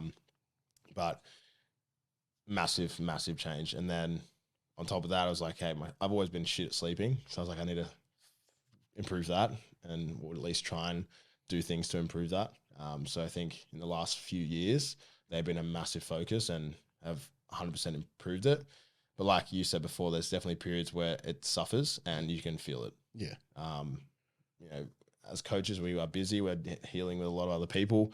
You're constantly thinking about other people. I'm like, okay, have I helped out doing this program or whatever it may be? So it's like we need to make sure that we're managing stress and all that sort of stuff as well. So I think it's a big component that I've focused on in the past few years, and it's like a night and day difference. Yeah, well, you've gone from 835 to 900. Yeah, in terms of a total difference. Was that around the time you were working? So that was I think I worked with him at that one. So I think I hit 790 at the comp before that. Yep. And then we went up. What was it, 45 kilos for the next one? Yeah. And that was still at 100. And then Pro Raw was 110. So I went up a weight class as well. And then we just fine tuned a few of those things. So obviously the increase in weight, increase in food volume, and just pushing a bit harder. It was the big testament there. But like those few years of comps is when I saw the biggest change in numbers. Do you think also helping getting better at competing helped you get for sure? Yeah, 100%. Being around people and making those kind of nuance-based decisions in a competition. Yeah. Did you see a big jump in your performance when you were kind of well, I think those things in? As well, I think what helped me heaps was competing in different environments every time. I've competed in Sydney, like what used to be Warrior Performance. Yep. Then I competed in Canberra, completely different environment. I stayed down there, so you wake up in a different bed, different environment, different gym, different equipment. Then Pro Rolls obviously in Melbourne, different again, accounting for traveling and all that kind of stuff. So I think that actually really helped me because I wasn't being like, I can only compete on this equipment, or I can only lift it in Sydney, or you know what I mean. Like there's a few things that were out of my control, and you just have to do what you can and control the things that you can. I had this conversation with a client who only competed at our comps and then went to do APL Nationals, which was in Queensland, and she like wigged out. Yeah, which is like stressful environment, I had to like sit her down, get headphones on. I was like, I'll handle everything. Yeah. It's gonna be fine, because it was just like a big change. So I think as a upcoming lifter, I think actually trying to compete in different gyms, different comps, different states, if you can, like it's a good way to get experience around other lifters, have more competition as well, because some people compete in those states might not compete in your state. So it's a good way to go against those sort of people as well. Yeah, it's something that I actually did a post on the other day, largely based on one of my clients who just did her first comp she wants to be good in the sport, not just good at lifting for her own sake. She wants to be good in the sport. So she was like, oh, well, I'm looking at these comps. I'm like, why don't we go down to Dubbo, get out of your comfort zone? Yeah. And she didn't have a great comp. She totaled less, but it was still her second biggest total ever. Yeah, and a good learning probably for her as well. Yeah. And that's the main thing. It's like you've had to deal with these variables. You've been sick this week. You're out of your comfort zone. You're in a different bed. All these things that you can't control, and you still performed pretty well. Yeah. Comparative to how you've performed at home. Yeah. In your own conditions. Yeah. Yeah. So next time that you compete, and if that's out of your comfort zone again, you're going to get a little better. And there's incremental things to take from that. Like being in country Victoria, I had to go up to PTC. Yeah. To compete, and we had to stay in hotels or at friends' houses because it was 4.5 hours away. Exactly. You know, I'll be sitting in a car driving there on a comp day as well. Yeah, I've never had to not drive. Like I think the least I've driven for a comp is 2 hours. Yeah, yeah. And that was my first novice comp in Geelong. Yeah. So I've always competed out of my comfort zone. Yeah. But they become your comfort zones too. Like PTC for me is like I've done 4 or 5 comps there. Yeah.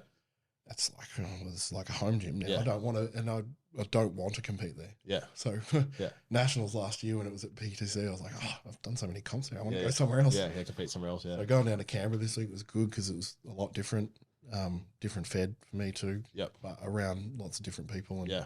And you meet new people as well, which is like another good part of the sport. Yeah. You know? You get out there and your community gets bigger and it actually gets smaller the more people you meet because you realize everyone knows everyone. Yeah. And how tight the community gets in that front. So to wrap things up, what's the best way to get in contact with you if people are looking for coaching? Are you taking on clients? And what's the best method? Probably just Instagram, or is it the easiest one? So just Unchained Strength. I'm not taking any face-to-face people at the moment purely because I'm going to be going away. So everyone's moving online for that time, and then I'll be doing face-to-face when I get back. But we still obviously have consults and stuff. So taking on some online, depending if it works and it aligns and what their goals are and stuff like that. So Instagram, just send me a message. It's the easiest way to get in contact. Great.